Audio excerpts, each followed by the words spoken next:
Okay, wanted to give you guys a quick market update and talk candidly about what's going on with this market because it's hard to wrap your head around. We had huge appreciation September 2020 versus September 2019.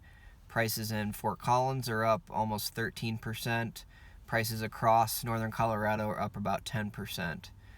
And so, that's obviously during a global pandemic. This is a very complex issue. It can't just be boiled down to interest rates, but I do want to talk about this, and I don't tell you those appreciation numbers joyfully.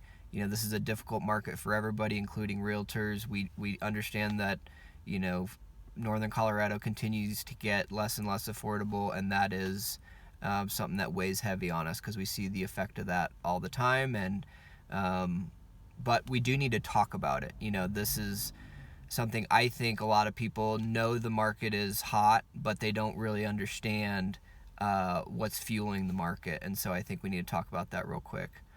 So there are people moving to Colorado. Everybody knows that for a variety of reasons. A big part of that is property tax. Our property tax is half the national average. It's 1/3 of what it is in many high tax states. If you read articles about where populations are moving across the country, there's a lot of people coming to Colorado. There's a lot of people leaving places like California, New Jersey, Pacific Northwest to avoid taxation. This is a great place for people to retire. This is a great place for people, to save $1,000 a month in property tax. And that's, when you're on a fixed income, that's significant. It's also a place where not a lot of people send their kid to private schools because of the quality of our schools.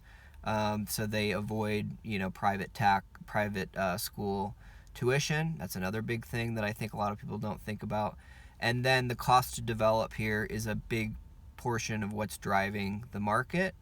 It's very expensive to develop property, to take a cornfield and turn it into a developed subdivision. It's called the entitlement process. It's expensive. It's time consuming. There's a lot of builders that would love to be cranking out homes in Colorado, but they actually choose to build in other places despite our very red hot market. And that's because of that long entitlement process. It's also because of water.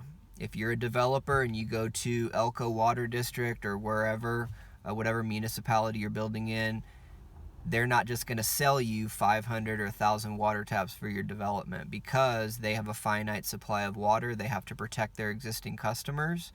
And if they just sell you those water taps, they're depleting their water supply, and they're not going to do that. So what they do is they either say, bring us additional water rights, which, nobody that has a big water right on the Front Range is about to sell that unless they absolutely are desperate for money because water right prices are doubling about every 2 to 3 years.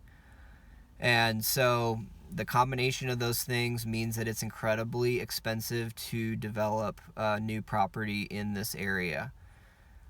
Other parts of the country where it's less expensive, the resale market, the people that are selling a home that they've lived in for a number of years, those people are always competing with new construction.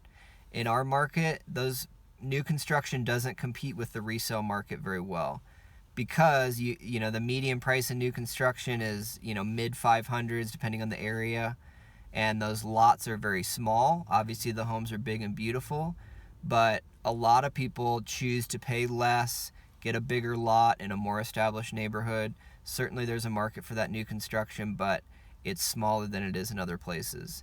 One of the things that's driving the small lot sizes is because Larimer County requires builders to turn 50% of their developed area into open space.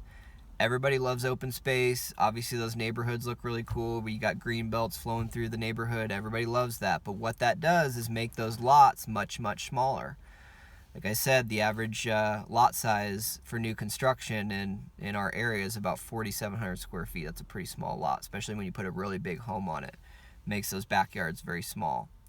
So because Larimer County, if you're a developer and you're saying I got a 100-acre development and you can only put houses on 50 of that 100 acres, that puts additional pressure on the resale market. So all that to say, this is not a bubble, you guys. This is a supply and demand issue. There's a number of different factors. Obviously, interest rates are fueling the market, but that's not the only thing. I don't think people realize how low the inventory is right now compared to, historically. And that being said, if you are waiting for a price correction before you buy, I saw a lot of folks on Facebook saying, hey, pandemic, we're finally going to get to buy affordable housing in Fort Collins. They just don't understand how few homes there are on the market compared to what we've seen historically. Now, does that mean that you can't go out and buy a house? Sure, you can, but you're going to have to compete for it in a way that you haven't historically, and that's what's pushing our prices up. So if you are waiting to buy, I think you need to consider my opinion that it's very difficult for me to envision a scenario where prices start to fall before they go up significantly.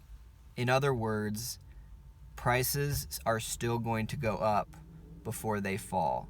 How far up, I don't know, but you got to consider that our median price is still 1/2 of what it is in Boulder.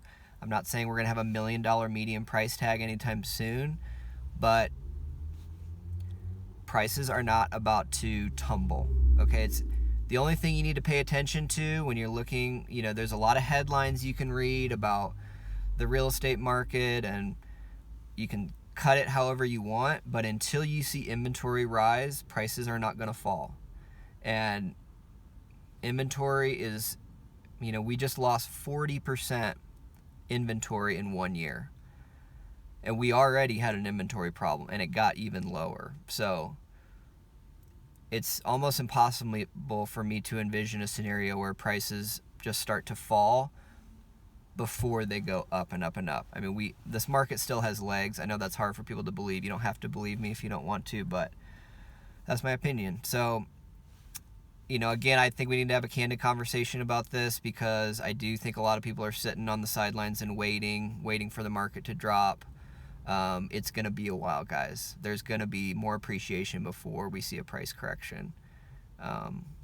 That's my opinion. So hope that helps. You guys feel free to reach out if you have any questions. Thanks for watching.